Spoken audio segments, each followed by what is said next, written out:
आप रामलीला में पंपलेट बांट रहे थे, क्या मुद्दा है जो आप अलग से पंपलेट बांट रहे हैं? देखिए, अभी आप ये समझिए कि आज हम 7-8 रामलीला में बात रख रहे हैं उत्तराखंड की।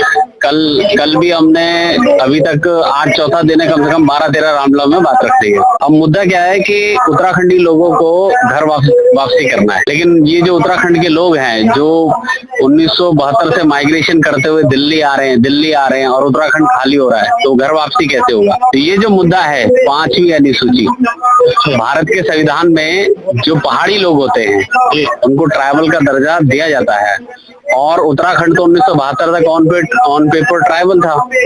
तो अब ये 5वीं अनुसूची, अगर जैसे सोनम वांगचुक जी यात्रा करें, वो 6 शेड्यूल मांग रहे हैं, देखा होगा आपने, लेकिन उत्तराखंड के लिए 5वीं अनुसूची है जिससे लोग घर वापसी करेंगे। तो इसलिए हम लोगों को जन जागरण कर रहे हैं कि देखिए, ये जो 5वीं अनुसूची है इसको आपको जानना पड़ेगा कि आपका घर वापसी का रास्ता है। ये कैसे?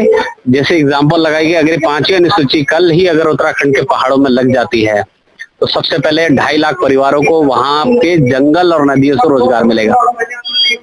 50% का आरक्षण स्टेट में मिलेगा, 7.5% का आरक्षण सेंटर में मिलेगा। जब इतनी सारी नौकरियां होंगी तो उत्तराखंडी घर वापसी क्यों नहीं करेगा?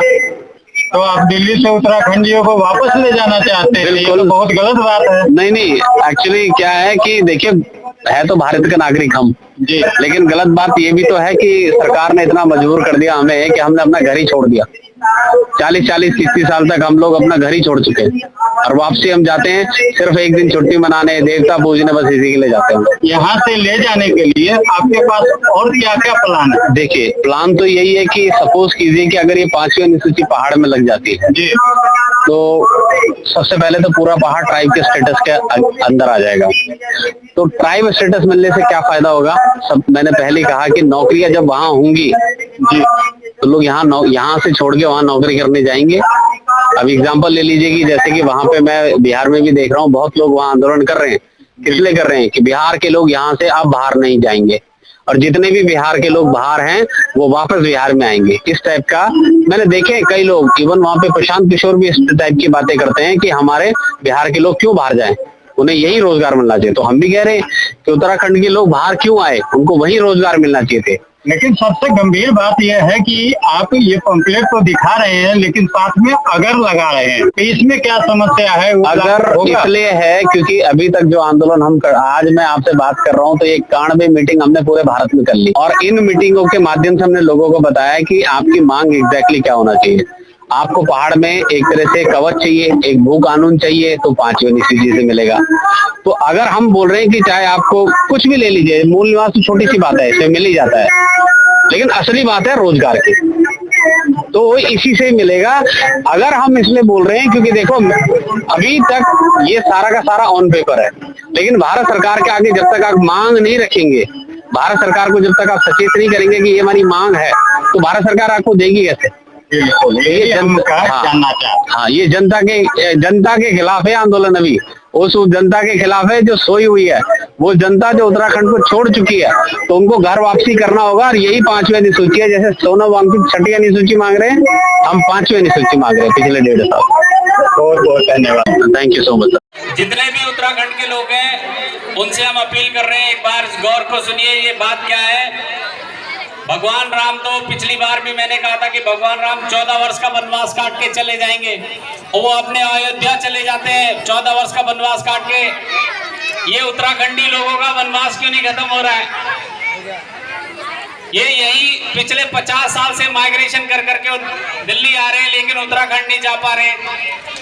हम लोगों ने जब रिसर्च किया तो पता चला कि देखिए, उत्तराखंड में सबसे बड़ा अभाव क्या है? नौकरी नहीं है, रोजगार का साधन नहीं है। कितने लोगों को पता है देखिए कि सोनम वांगचुक 800 किलोमीटर की यात्रा करके दिल्ली में उनको अरेस्ट करके रखा हुआ है, क्योंकि वो संविधान की 6ठी अनुसूची मांग रहे हैं, 5th शेड्यूल मांग रहे हैं। और ये क्या चीज है? ये कहता है कि नदी और जंगल और पहाड़ आपके हैं, इससे जो रोजगार निकलेगा उस पे भी आपका हक है। वो उस हक की लड़ाई लड़ने के लिए जब उनसे 370 हटते ही, तो वो आज यहाँ पे धरना दे रहे हैं।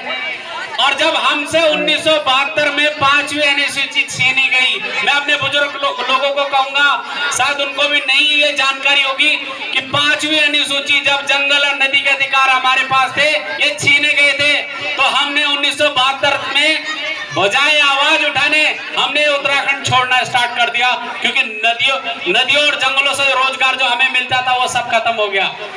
इसीलिए अगर ये 5वीं अनुसूची पहाड़ पे लग जाती है तो 2.5 लाख परिवारों को नदियां और पहाड़ों से रोजगार मिलेगा, चाहे रेत निकालने का हो, चाहे नदी और पेड़ का हो, चाहे कहीं का भी हो। सारा रोजगार लीसू 5,000 करोड़ का लीसू हमारे यहाँ होता है उत्तराखंड में, टायरे बनते हैं, वो कौन लेके जा रहा है?